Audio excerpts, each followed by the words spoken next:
All right, I think we can start. Good evening, everyone, and welcome to Mindverse. Thank you for finding the time today and visiting us here. I am Radhika Nagpal, founder of Nirveg, a mental health organization with a mission to reduce the prevailing inequity in access to mental health care among the underserved communities of India. For the last 6 months, we have been working on different kinds of initiatives and projects with psychologists and the communities that we work with. The Mindverse series is a culmination of our learnings and is aimed at addressing the most pressing issues in the mental health space. Through these sessions, we collaborate with leading figures in the mental health space to try and forward their experiential learnings to our audience, which today consists of not only psychologists but also teachers, homemakers, and individuals from all walks of life. I would also like to let you know that in the coming months, we shall be rolling out a few more unique initiatives. And if you wish to know more about the work we do or associate with us, please feel free to check out our website. And I shall be posting the links of our social media handles as well.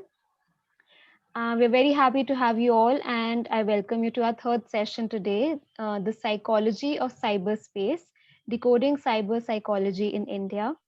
Before I further introduce the topic, I would like to welcome our speaker for today. We have with us Miss Nirali Bhatia. Miss Nirali is a psychologist with a diverse set of skills. She is a cyber psychologist and a psychotherapist. She is the director of V4 Web Technologies, founder of Cyber BAAP, which stands for Cyber Bullying Awareness, Action and Prevention.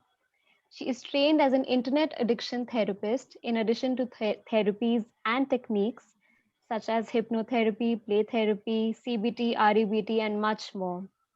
Her experience includes, but isn't limited to, helping victims of cybercrime and helping organizations build successful online interactions with their users.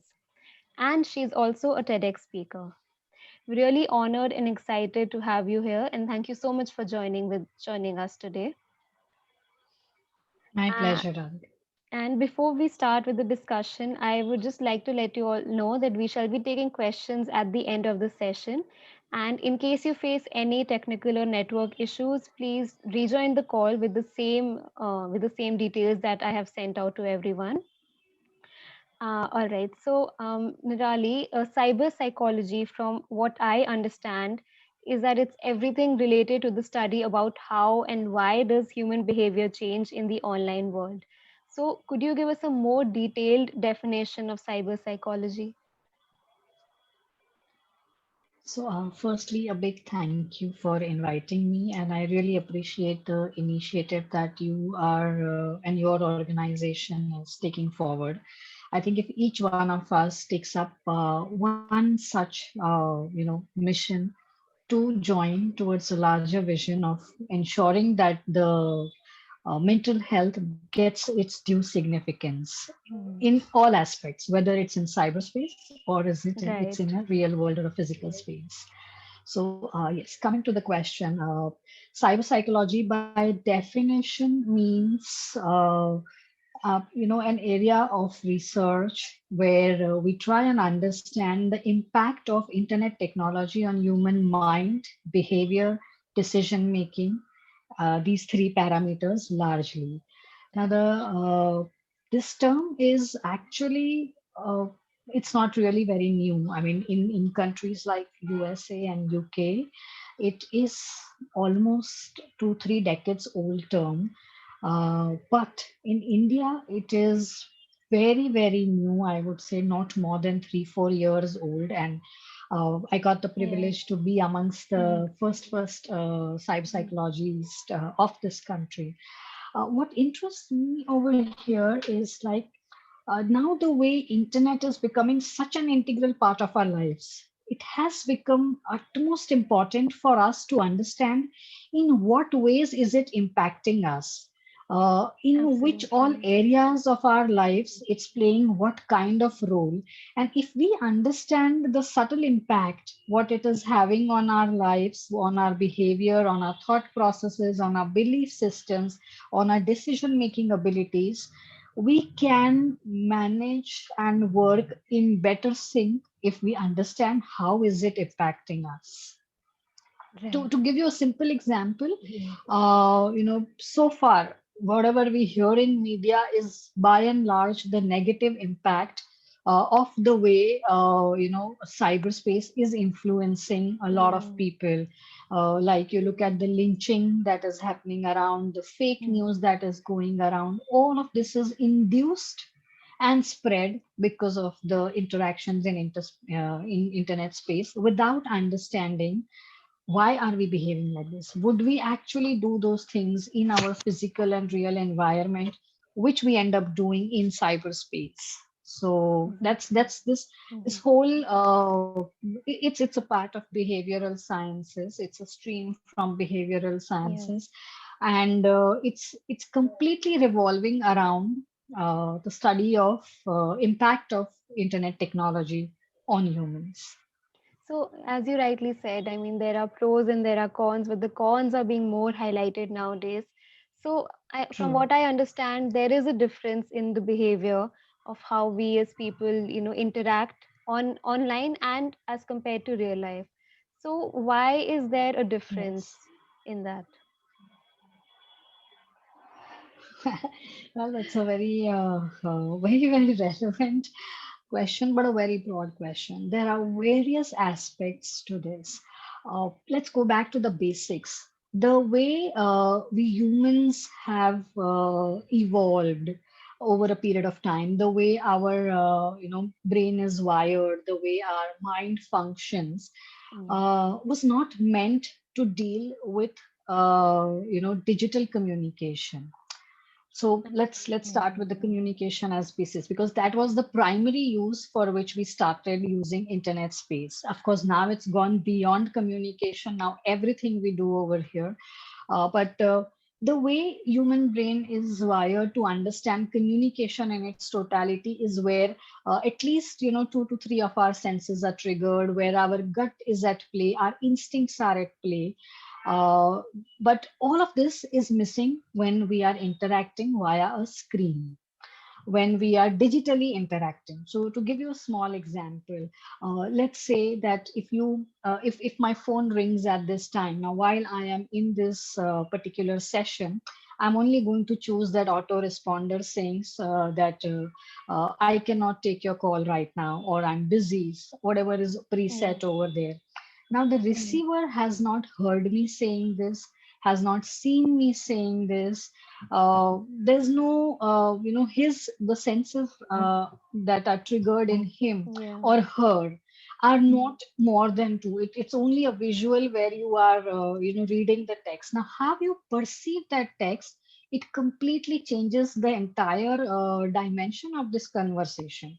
If the receiver is not in a positive frame of mind, it could be perceived as that, oh my god, this is such an attitude, such a, I'm calling, and all that I get in response is I'm busy. Indeed. But the same thing, if you heard me saying, then it will make a difference, because Mm. it's not only you're not simply receiving the content, but you're also hearing my emotions. You can hear that, look, I'm actually busy, I'm polite over here, I'm courteous. Now all of this is missing in digital communication, and that is where the base of our perceptions, the way we react, the way we emote, all of this is changing because of these digital communications, which are very different compared to what we have learned. So that's Yeah. the first area, that why we are behaving differently. Second aspect is that this pace is too fast for us to process, and it's very emotionally reactive space, because it's more of a multimedia space. There is visual, there is audio, there is too many interactions, and Mm. it's irrelevant of the time. So these all factors make it a very push medium, where you don't know in what frame of mind you are, and at that point of time a comment, a message, or a post comes up, it's going to trigger extreme emotions. Yes. Plus, because there is overwhelming content over here, now if you do not immediately give it attention, it's lost. then there'll be tons of other tweets and other posts and other Yeah. messages. So you are forced to immediately react. And because the time is less, you don't get enough time to evaluate it, to logically, analytically think about it, and then give a response. So now this has changed to reaction. That something comes, I have not given it appropriate thought, but it's triggered that kind of emotion in me, and I just simply reply back, which has become reaction, which are getting more and more intense because they are not coming cognitively well thought of. They're coming more out of emotions. To give you a very simple example, let's say you are in middle of a serious presentation completion, you have a deadline and stuff, and your bosses are unhappy with you, and you are in an unhappy environment, and there a message comes where your best friend is sending her selfies where she's holidaying somewhere, or someone else is writing about that how life is good for them and all. Instead of, it's the same people, you know them because those are the people you're following. Now instead of understanding that you both are in different situations, the first emotion that goes out is envy. Yes. That, oh my god, I'm slogging over here and look at the world is having gala time. So that is another reason. The third reason is that in the cyberspace, what we project is only the highlight reel of our lives. We Exactly. never ever project a complete The real story, version. which is always downs and ups, downs and ups. It's Yes. never like this. Even when a plane takes off, there is a lot of discomfort while the takeoff is happening, Yeah. but we remember the flight in the sky. So that's what happens, is that when you are constantly looking at other people's highlights of their life, the best moments of their life, and you are judging yourself basis that, you are evaluating basis that, like I gave you in that example, that someone Mhm. is actually holidaying somewhere, but we don't know the struggle or the hard work that he or she put in before going to the holiday, Mhm. because the pictures are only of the holiday. So that is also creating a lot of it's sowing the seeds of subtle envy in all of us. Initially also we would share our happy moments, but in the physical world, how it is, you mutually are prepared, you call up your friends, you ask them, shall we meet? You're mentally Yeah. prepared for it, that yes, we have to go, we will meet. We are in that frame of mind where we, if we are going to someone's house, we will look at what have they put up across this thing, and we are more prepared to receive that information.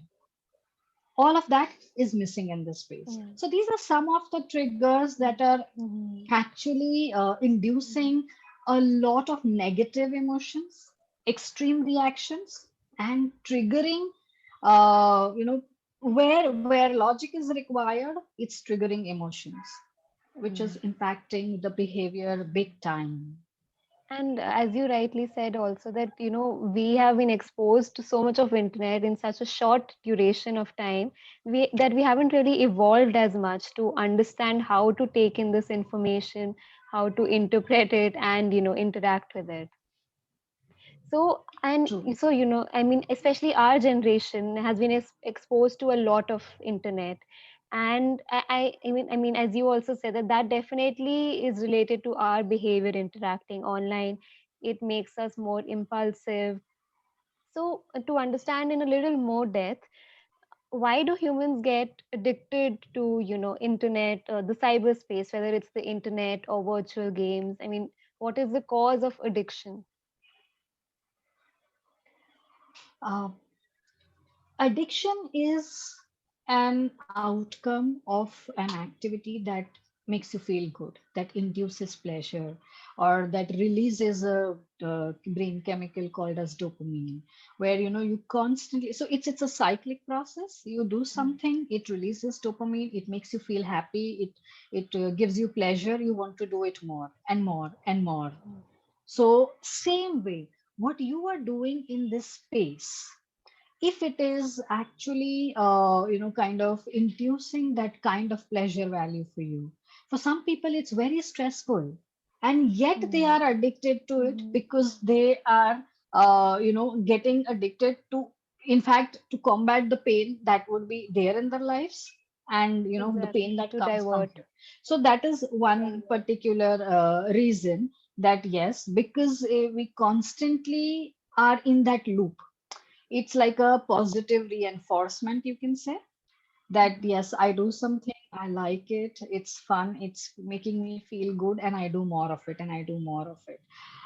The other reason is that this whole space, particularly social media space, where largely the addiction lies, whether it's gaming, whether it is browsing, whether it is social media communication, etc., is designed to be addictive. If you look at True. it in a way that it functions, it is meant to be in abundance, Mhm. and it's totally built on the theory of positive reinforcement. Like you mindlessly keep scrolling, and then there comes one video which gives you pleasure, and then again you continue doing that exercise. So it is designed in that particular manner.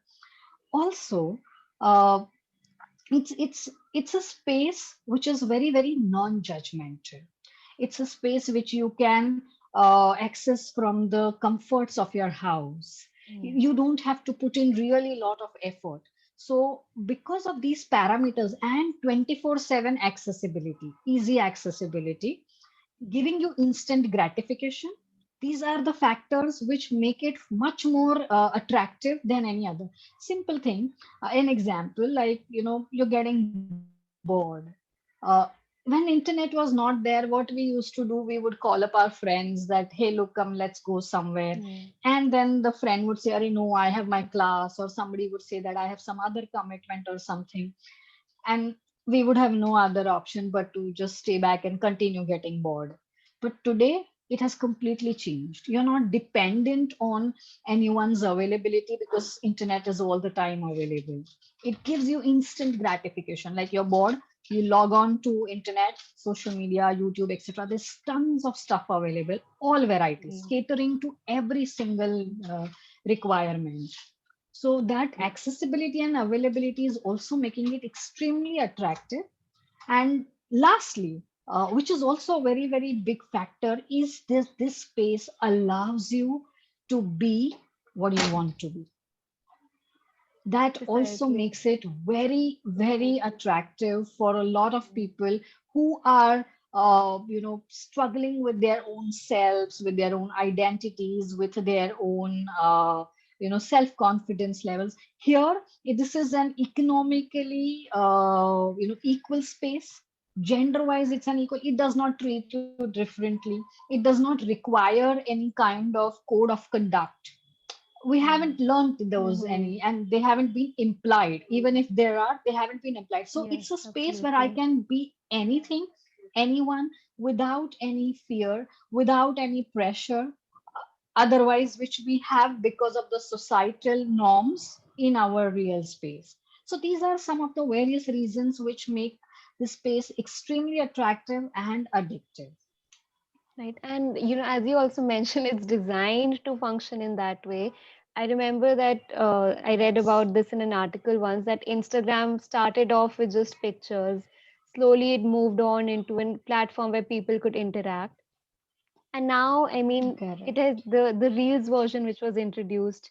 The main purpose of that was that it should be a 15-second video because people do not wait for that much longer than that to consume a content. So longer videos do not work in, to get more engagement. Shorter videos work. So it also works with kind of how we interact, that we do not have that attention span anymore.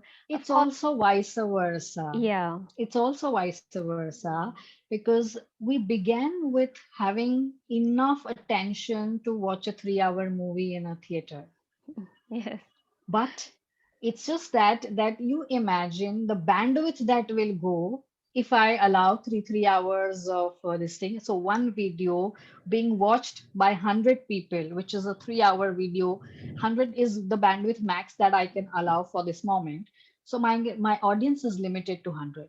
That's what these platforms do. That because they want volumes. That's the only way they can make money out of this. They are Mhm. offering us this free because we are the currency for them. So because they want volumes, they want, like, give lesser content, move on. I can have more people joining into the same bandwidth space. And it has also shaped up, like even eventually, see, I would say that yes, the Gen Z and millennials to a certain extent who are born in a semi-digital or a complete digital era Yes, may have that I was also wired so, and this is reiterating the same thing. But it has also shaped up behaviors of people who are not from the digital era, but now that they are onto it, they no longer can sustain mm, interest beyond those 15, 30, 40 seconds. definitely. Max to max would be like a 45 minutes Netflix episode. It's like initially our parents used to tell us to not be on the internet as much, and now we all see that even our parents are so much into, consumed by internet that even for the, it has consumed them. So it's like there is something for everyone. And so now, coming True. over that, because there is so much of content to consume and it affects us. So, as a psychologist, how does it affect our, brains if we consume too much of it? And what can we do to regulate our, screen time or consumption? So there are various stories, there are various cases that we've heard, the Mhm. way it is changing our thought processes. I mean, I'm sure that every user is now aware about the Cambridge Analytica Yes, impact, that how the data that they're collecting from exactly. us and how it's shaping up our this thing. So very, very simple examples that since we all are all the time connected to internet, even your internal conversation or your physical conversation in your family about something, let's say for example you're discussing with your mom about diet, next day you get ads related to that particular diet. Yes. So this is how slowly and subtly it starts manipulating us.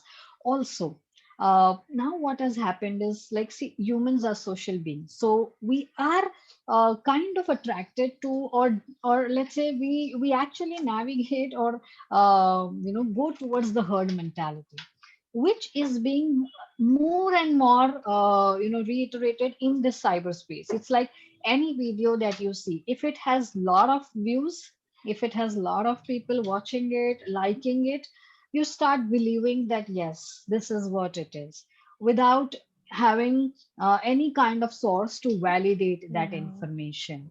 Because it's not possible to really validate any kind of information in this space until and unless you're really keen and you have the time to invest into it.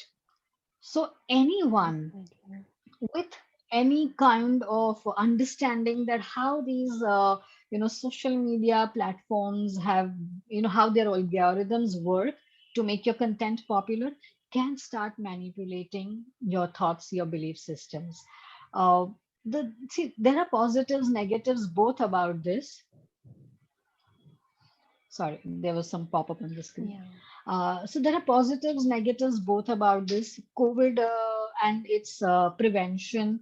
We can see that's one of the Mm. best impact, that we have been able to manage COVID so beautifully in a country like ours is thanks to Absolutely. the digital communication, thanks to a lot other mediums where we have used internet to spread that kind of awareness.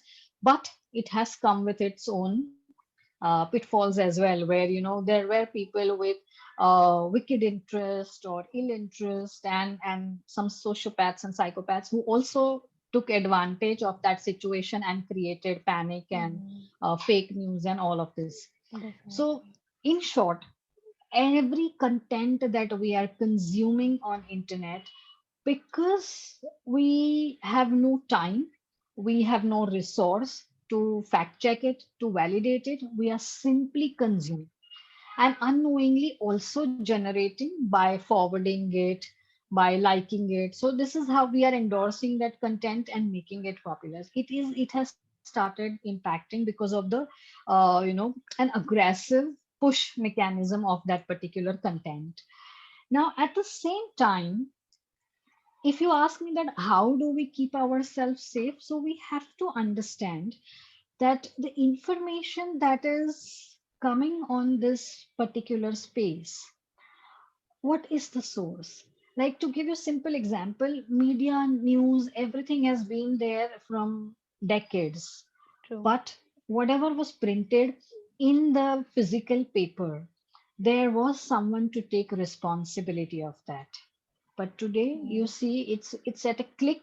It's a matter of few seconds. I can start a channel, I can start an Instagram page, I can Yeah. start a Facebook page and start writing anything that I want without and, without bearing the responsibility that comes with that kind of content. So I Yes. think if we understand this basic, that we may have, this medium has given us the freedom to express, to share, but it has not, it does not have to take away our common sense of Yeah. understanding where and how to differentiate. It's, those are very simple shifts that, if you get a message which simply says that donate over here to save this child's life, it takes a seconds, if that 1 second you pause and read it again, that and cross check that number before making a donation, can save you. Yeah. That's same way is with any other matter where things just go viral without people realizing, and they simply liking it, they simply forwarding it. What it has actually done is it has actually changed the entire threshold, or the idea of what our entertainment was. Today anything on internet is partly entertainment, and because Yeah. of that notion, a lot of content is consumed mindlessly.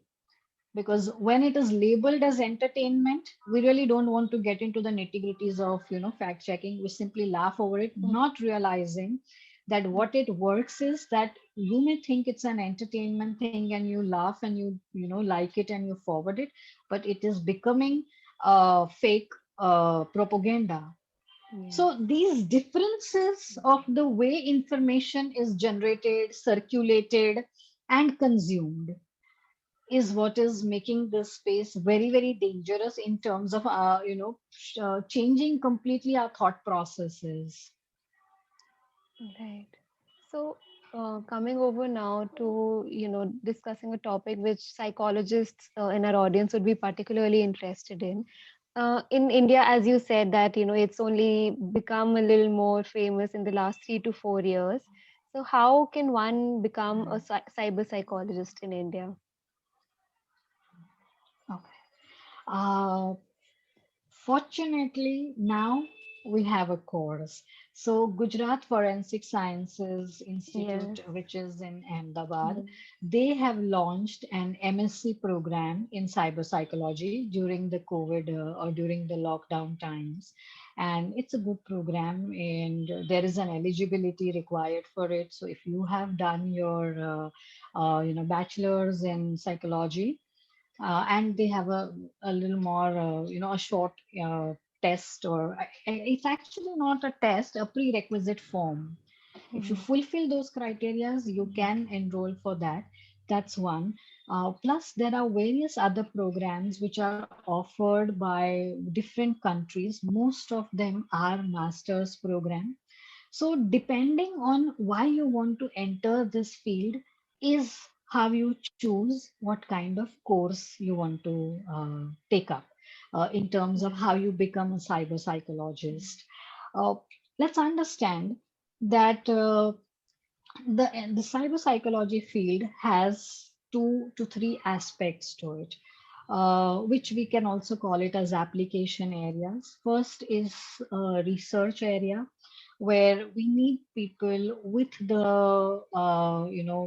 with this kind of degree and with this kind of learning of cyber psychology, to keep on evaluating, keep on doing that kind of research in various areas where how technology is impacting us. It could be in the area of addictions, cyber addictions. It could be in the area of gaming, multiple areas Mhm. depending on your requirements. So that is one application.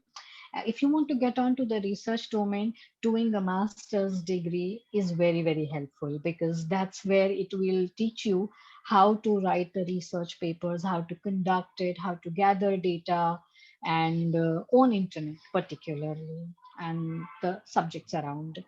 Then the second area of application is where you use your understanding, your knowledge of human behavior being impacted by internet in the application area. So with companies who provide this kind of software building, or gaming companies who are Okay. designing these kind of products and services for the users to be consumed over or via internet. So that is another area of application. Now, if you're looking at this area of application, then it is important that you understand technology also. Okay. So, not only in terms of cyber psychology, you should also have a skill which is more of usability, design analysis. So, these Mm. together, hand in hand, help you. And the third area of application is where you use this skill along with forensics in crime investigation, in understanding the impact of cyber crime on a particular victim, counsel the victims of cyber crime, take up online counseling. So if this is the area, then yes, you should be not only doing cyber psychology, but also, if you have done your master's in counseling or clinical psychology, that is also very, very helpful, because even if the medium is cyber, besides understanding that what is the technology driven impact, you still need the therapeutic skills like Yes. CBT or Mm. REBT or various other. So these three are broad areas of application. If you want to get into the forensics of data or of digital forensics or something, Gujarat Forensics University also Okay. offers that. So it's a good combination to get into if that is what interests you. So identify first what about cyber psychology is what interests me, and then figure out the course that you want to do. So, as you're saying, identify. So, how can one go about exploring different fields in cyber psychology? As you said, like there are three and possibly even more applications to it. So, how can one explore? And maybe you could, reflect on how you came upon this field. Okay. My journey has been very diverse and Absolutely. very, I don't know, I find it interesting though. So I come So do I. actually from a tech background. I Okay. have a 21 years long standing career in web services and IT. I started my career as teaching web technology Mm. and then building them myself. So I was a developer myself for a couple of years. Post that, so human behavior and understanding the target audience in the web space was always my area of interest. And that's where my entire probe into the cyberspace and the cyber psychology started almost 12 years back. That time in India, this term was not available. So we would, it was more of usability analysis. So that's what you would see in my profile also, that I am a certified usability analyst Yes. from Human Factors International USA. Mm. What the area of application over there was identifying that what you're building, whether it's a mobile app or whether it's a website or a web-based application, who is your target audience? How will they consume it on internet? What are the factors that impact their behavior on internet to make a decision to buy from your website or from your mobile app? So these were the area of applications where I started my career. And then yes, with time, so of course I've done a lot of certifications, because in India then there was no course available. It has Mm. just started in 2020. So I've done certifications from universities abroad. from USA particularly. Yes. And thereafter, I moved on to security, cyber security, as in I still have my company. Like you read that Mhm. I'm a director of V for Web Technologies. Yes. So we started our company called V for Web Cyber Security about 8, 9 years back, where we got into cybercrime investigations, cybersecurity, and audits. So these areas also gave me another outlet to use my knowledge, my skill of cyber psychology in terms of where I can help in investigations. So behavioral analysis online, net Yes. profiling. Uh, these are the skills which I would use when it comes to cybercrime, and I still do that. I work a lot with Yes. police also in a lot of cases to evaluate. In fact, MTV Troll Police was the show which really shot me to Yes. pain. It was a show where I was the psychologist on board, and my role over there was that to do the entire net profiling of the trolls of these celebrities. So the show was about, bringing the trolls and the celebrities face to face and understanding why these trolls are doing this. So that used to be my job over there. And then also counsel, not only the celebrity Mhm. victims, but also these trolls in terms of making them realize that what they think is acceptable and entertainment to them is actually a crime. So that's where was the second area of application where I do. And the third area of application for me was more from digital marketing in terms, because Okay. like I mentioned that I am from tech background, and Yes. I have been into this digital space for more than 2 decades now.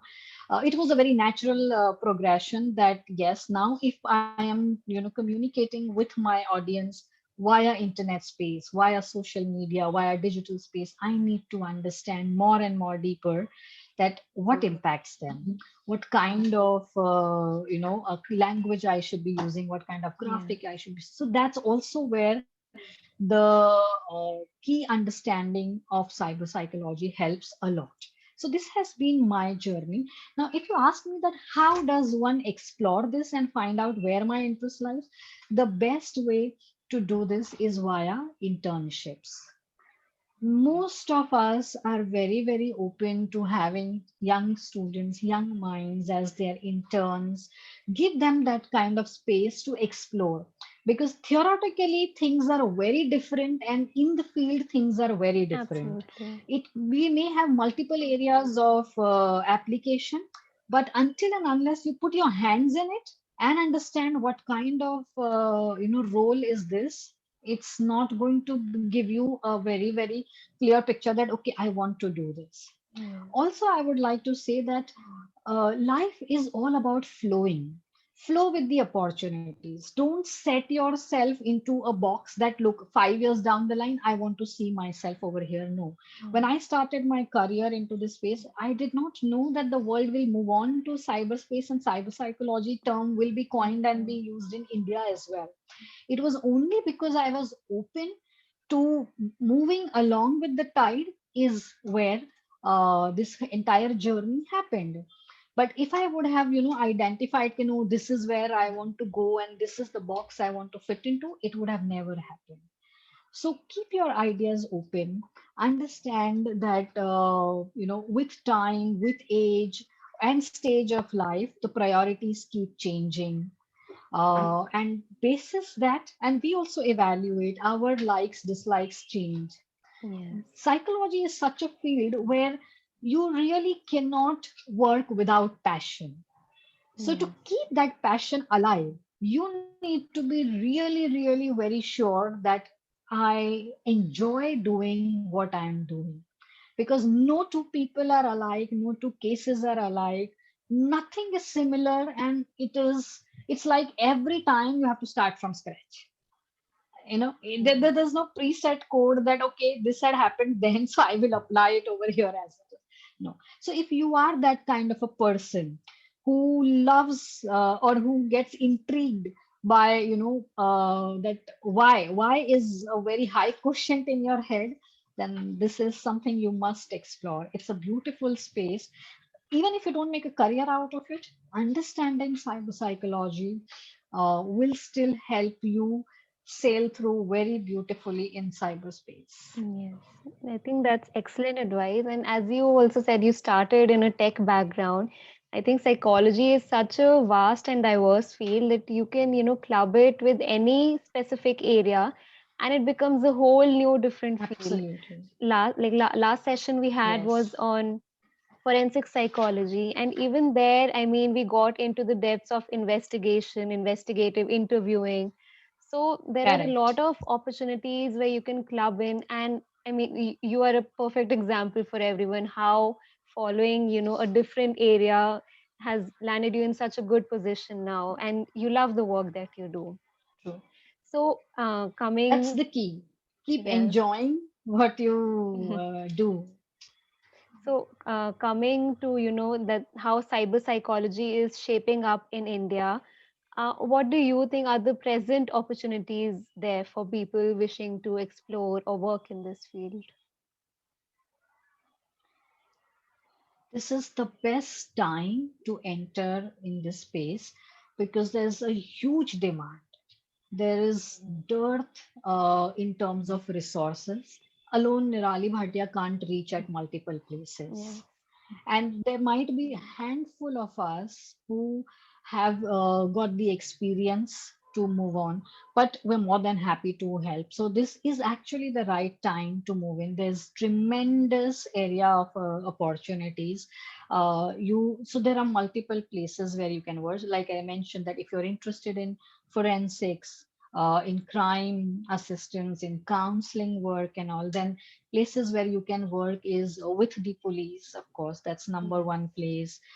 With the corporates which are into cybersecurity solutions, or Mhm. with who are into cybercrime investigations and stuff. Even the law firms, they are also looking out for people, because entire cyberspace, or the crime that are happening in cyberspace, or the problems that are happening, they're totally emotional. This is not a physical space, it's a virtual space.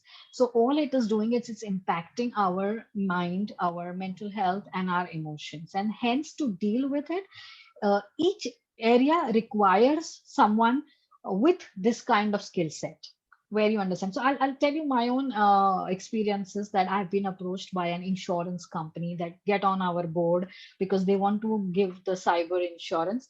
Plus, it's not just covering you for your physical, because not every crime in cyberspace or every loss in cyberspace is financial. There is reputation loss, Yes. there is personal loss, there is trust loss, there are a lot of emotional Mhm. losses that are happening. So to deal with them, even the insurance companies are looking for, tying up with psychologists, that yes, we want to bundle few sessions where you can handhold guide them and stuff. And there are a lot of us who have started, who have these initiatives where we work in safety and security domain. Like I have my own initiative, which is CyberBar, Yes. which stands for Cyberbullying Awareness, Action, and Prevention. That's one place where on a daily basis I get 16 to 17 reports of bullying, and I am myself looking for it, in increasing my own team, where I can have people who are willing and who are passionate about helping the victims, guiding them, Yes. counseling them, etc., etc. Besides this, security domain is now very, very open to having a psychologist in terms of marketing their products, in terms of content creation, in terms of understanding the target audience and how to influence them. So corporate setup is also open. There are tons of opportunities which are going to rise in next few years, because cyberspace is not going anywhere. It's Right. going to get complexer and complexer, and they will need specialists to decode it for them. So, as you talked about cyber security, I mean, this is even a Hmm. personal question I had. Is there any way in Sure. how cyber psychology can strengthen cyber security? I mean, in the way, in terms of the scope that cyber psychologists can offer. Yeah.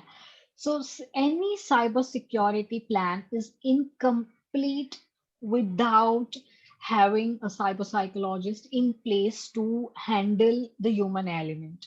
See, Mhm. there are two types of threats uh, firstly, let's understand what is cybersecurity. So, in short, it is about securing yourself, your data, your infrastructure in cyberspace from the various types of attacks that are Mm, happening, or data leaks and data breaches that are happening. Now, there are two types of breaches. One is human induced, which is a large sector, and the other ones are which are by the AIs and by the machines that are by, the hackers mm, have written a piece of mhm, code and then they come and do that, such as ransomware and stuff, for example. But in most of the cases, it is the human element. Machine automatically is not infecting the machine. Even if it's a machine induced, like a ransomware or a malware, it's the human who is clicking on it. yes. So wherever there is human element, you cannot secure that space without considering the psyche which makes you do that, without considering the environment which makes you do this. So understanding that, what are the areas which we need to cover. So as I mentioned, that no security plan is complete without having a psychologist in place who is going to tell us that what's the mental environment over here. How likely are they to fall prey to such kind of scams, or how likely are they to commit crimes, or how likely are they to become insiders who are threatening to the organizations, etc., etc. So there are various other this thing. In fact, we now also have started using a few psychometry tests to evaluate that how likely is this person, uh, you know, to fall prey to these Mm, kind of phishing attempts. There are phishing drills that we do. They are all designed by psychologists, by the psychologists who understand cyberspace and its impact, hence the cyber psychologist. So security industry is one of the biggest when it comes to the target industry for cyber psychologists. Uh, Honestly, India consists majorly of family managed businesses and entrepreneurs and small and medium enterprises. Here, it is slowly and steadily moving. But when it comes to larger corporates, it's already in. Most of the big five, I mean, let's talk of big fives, or most of the large entities, they already mm, have in house people who are trained as cyber psychologists. So the scope is very huge. that's great. I think you've covered all the questions I had and wanted to discuss. We can take questions from the audience now. Everyone present can type in your questions in the chat box. And before that, we also received some questions in the registration form. So I'll just go with them Okay, and see if we can cover any. sure. Yeah. So, is there any body under which cyber psychologists work right now? Not really. Not No. really. Like I Okay. mentioned, this is a stream branching from behavioral sciences, but we can work independently. There is no governing body at this Hmm. moment. Okay. And another question we have is I think you've covered it already a little bit, but job opportunities and in any specific internships that students or psychologists can look into for entering this field.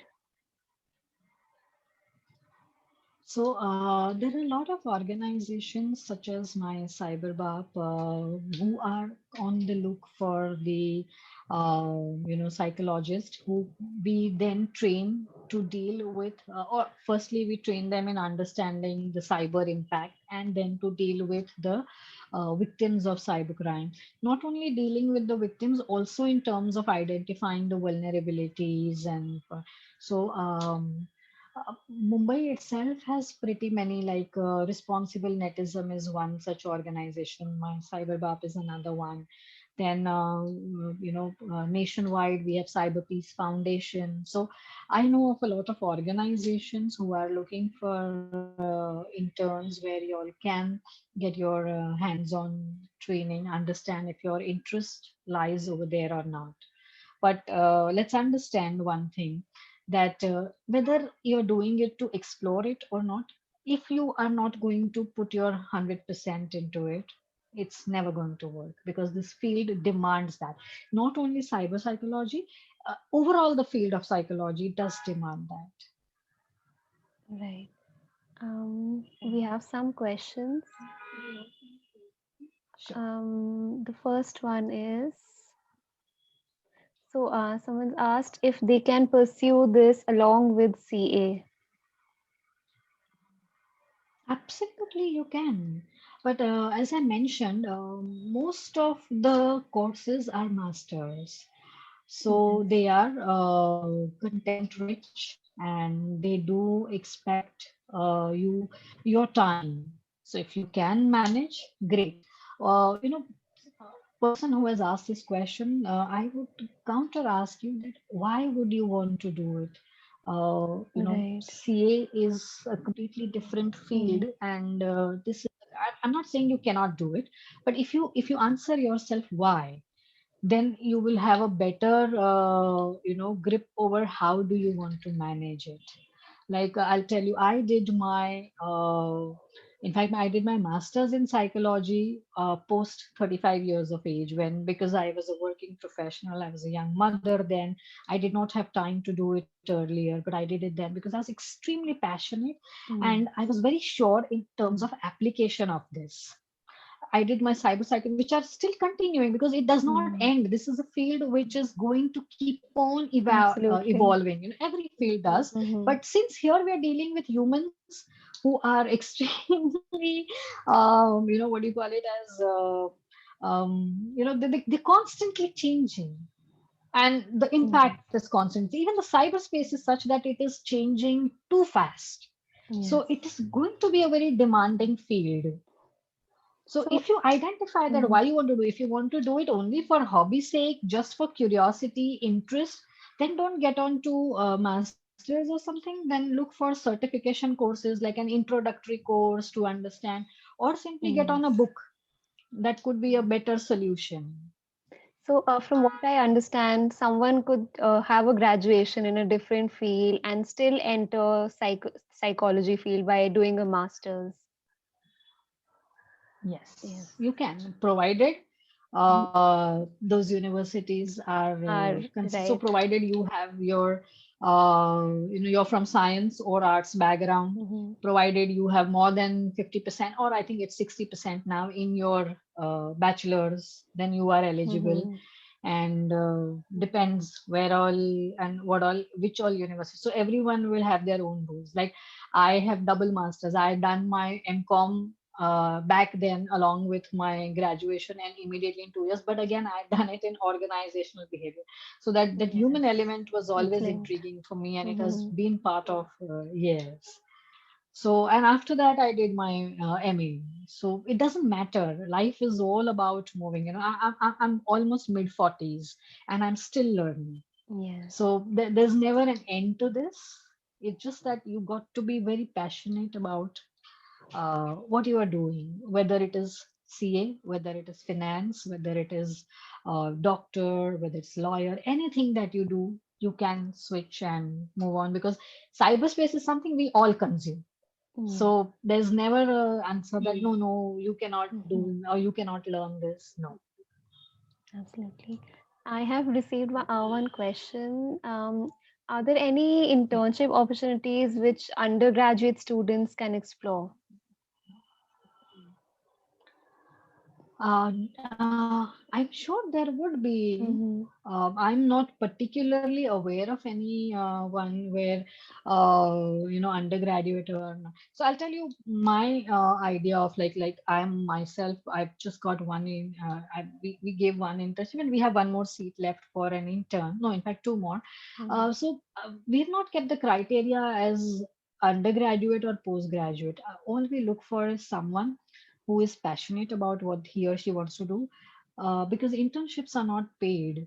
So if you're doing it without money, there has to be something which is driving you. We look for that, Right. and maturity to handle what is missing. Why we say that after graduation, it's also on the age parameter, that as you grow, Mm. your maturity, integrity, commitment, these all things come with experience. And as you grow, you value them more. And hence, people look for, people who are not undergraduates, but they are graduates or more, plus the foundation. So Right. those are the areas where it helps, but it's not necessary that you have to have the degree for that. Got it. Um, Then I think, okay, Arshita has mentioned that I was never interested in doing CA, and you're still doing it. So never mind. Like I said, that you start can with a always book, yeah. read about the book, because this subject is such that everywhere I go, everyone says I'm fascinated about psychology. But when I give them a book to read, or when I tell them to this thing, then they start realizing that it's not as glamorous as it looks like. It is a lot of mental work.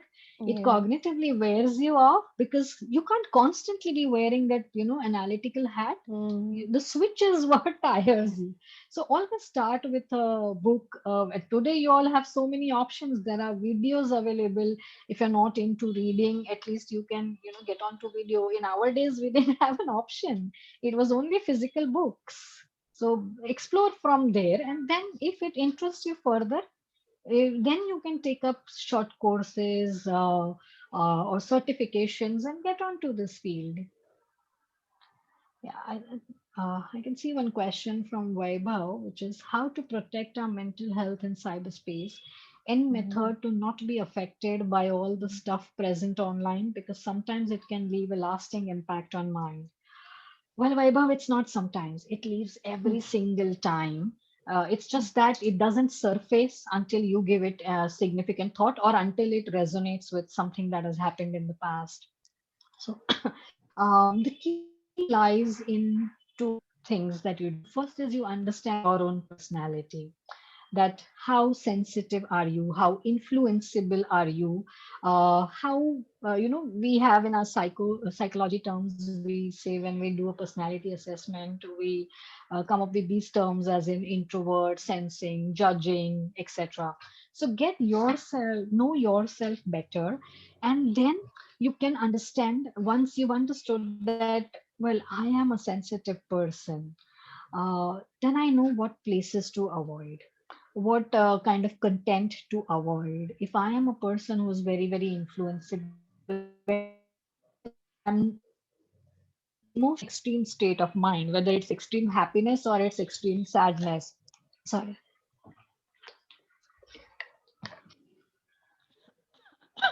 I stay away from cyberspace. Excuse me. So,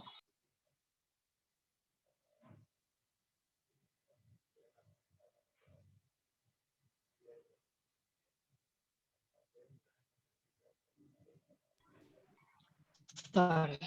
Yeah.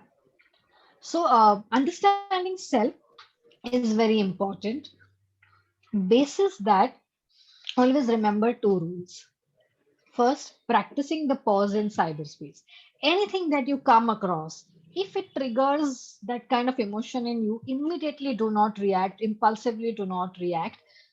Take a pause, take a deep breath, think about it, and then react to it. All these social media platforms, they give you the options to save it for later. Start using that. So practice the pause is one you do. And the second one is, remember always and always to be extremely polite, and remember the rule that not everything requires your opinion or mm, your comment or your attention. So learning to ignore is a very, very important skill that we require to use in cyberspace, because here you're going to be overwhelmed by lot of content, and some platforms, they don't really allow us to filter and keep mhm, certain contents away, because their models are very different and they work in a different way.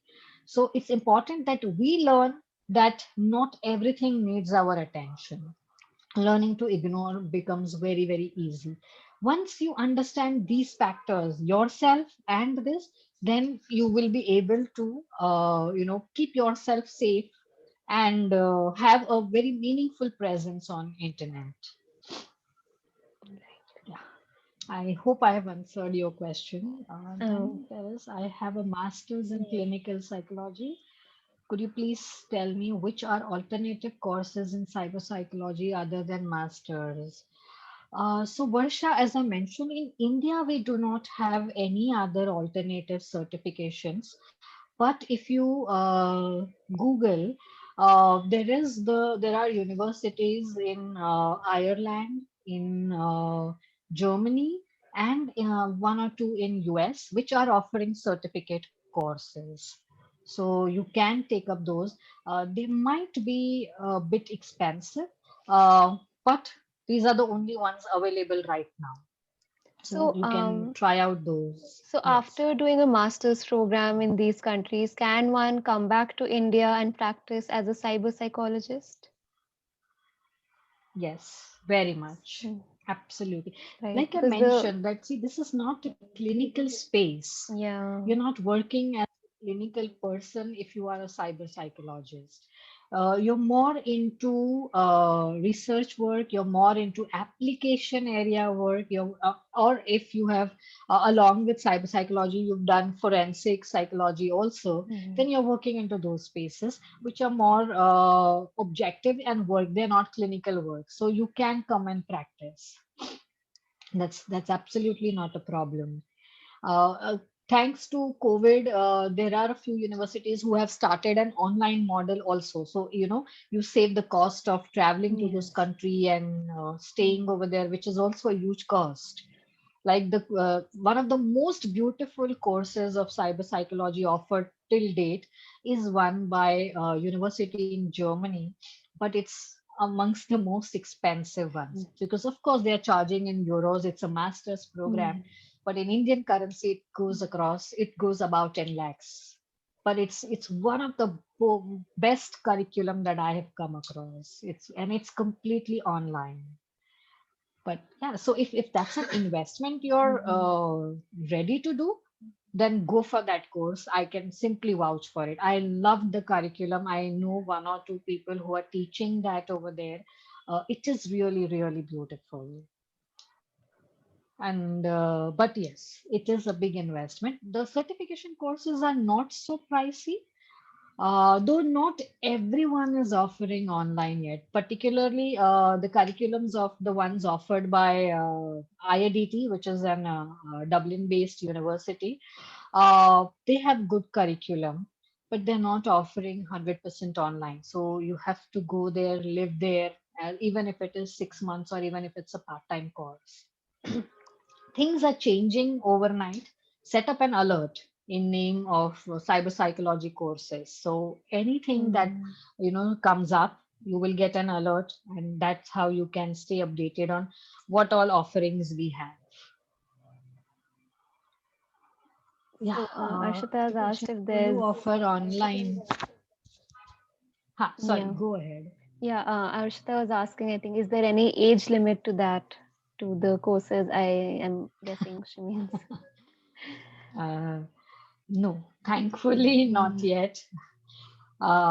In fact, see, most of the these courses are post-graduation courses, so there's no age Yes. limit to it, but there's a qualification Hmm. required that you have to have your bachelor's and a certain subjects that you've taken and a certain percentage. Plus, some of them, yeah, they ask you also for the work experience.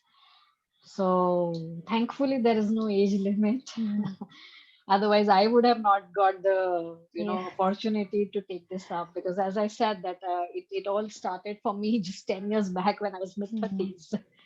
So yeah, uh, what's that? How we can deal with legal issues with cyber psychology? Could you elaborate what legal issues you mean with cyber psychology? I'm not very clear about this question. So maybe you can explain it a little more. Till then, we'll read Vaibhav's question. I still have a doubt, like often social media have a heated debate and the criticism of any individual or an idea often affects me. I try avoiding comment section, but it cannot be a permanent solution. So, see, Vaibhav, like I mentioned, that the space is designed in such a fashion that it personalizes content. It's like you imagine a space that if in your neighbor's house there is a debate going on and they are, slut shaming, body shaming one of the residents of that house, how long would you, or how much would you be interested, or how long can you be interested in that? And would you get an opportunity to intervene that, or what would you do about that? So that is the question you ask. Just because this space is available to everyone does not become Mm. necessarily that everything requires your attention, like I said earlier. Secondly, if this is really, really impacting you, where it is some third person's drama, because, like I mentioned, the space is very, very perceptive in, nature. Even if you have commented on someone's work, the language that you use may not necessarily be perceived the way you mean. A simple thing that if on your friend's photo, if you've written, "Hey, you're looking like a fool," now this you say, it's very different. But if you put it as a text, which the whole world is going Mm. to read, it will become very, very personally offensive and hurting and embarrassing as well. So, without knowing the context, if you're going to start getting impacted by you, then it is best advice that you stay away from this. You Absolutely. unsubscribe yourself from this because you got to prioritize your life. There will be time when you'll have ample of time to sit through and do this. And instead of just being a bystander, you can actually raise an alarm. You can, go and report these kind of Yes. comments, report these individuals, stand up. So if you get involved in doing some work, be there. But otherwise, it's better to stay off because no one else is going to come and tell you that, hey, look, this is going to stop and we're sorry it has impacted you. You got to take care of your own self. Now, I know it may not sound as the ready fix or a quick solution, but trust me, there's no better solution to this. I cannot tell you that look, cyberspace is going to improve within 2 days, 3 days. No, I've been there in this field doing this work with Cyberbuff for a very long time, and I know the kind of dirt that is there in this space. And it's not going away sooner. Let me guarantee you that also. In fact, it's going to get Absolutely. worse. So if we are more prepared and if we are more aware of this, then we should have that ability to decide which show I want to be party to. Yeah. I think we missed one So, more point. okay. Varsha has asked, Yeah. do you offer online internship in your organization?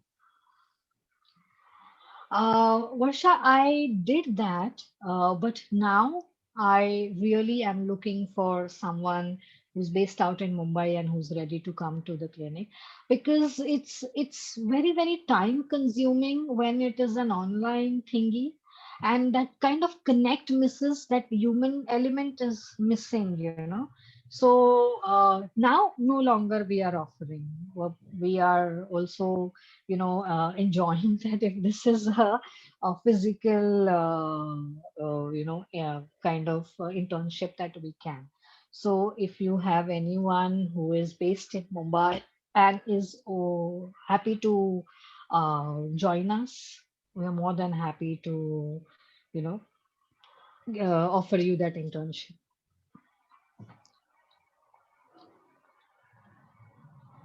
Yeah, I think what Prajakta is has it, if someone is legally.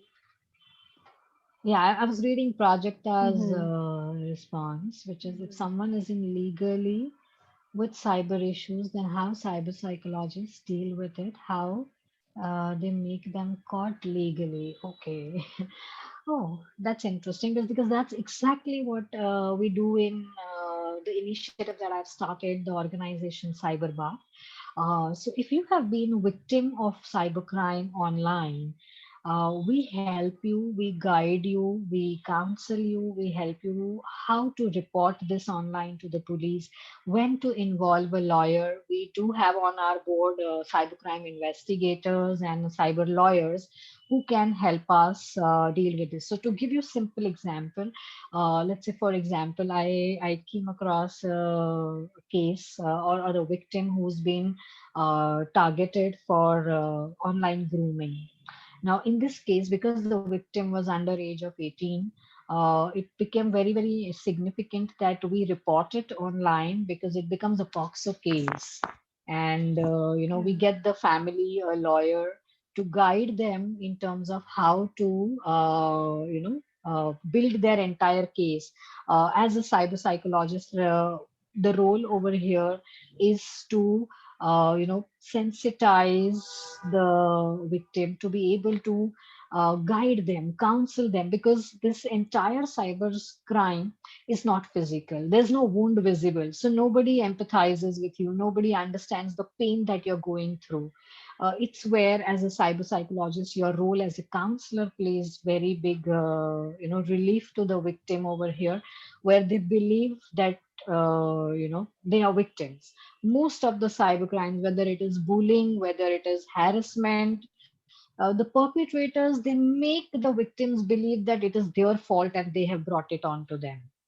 That's where also, as a counseling psychologist or as a cyber psychologist who is also counseling, your role plays very, very significant impact.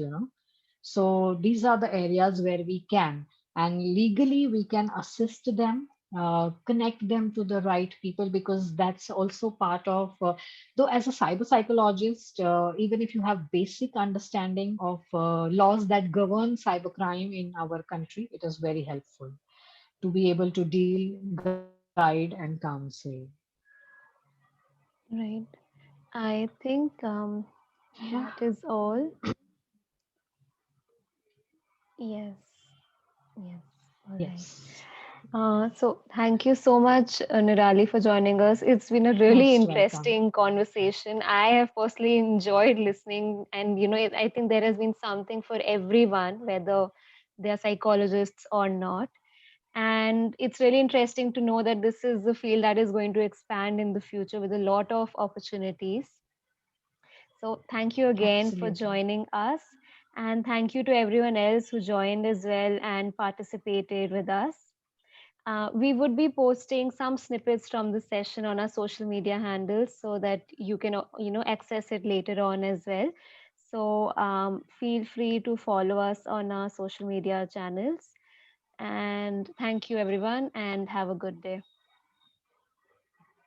Yeah, thank you so much.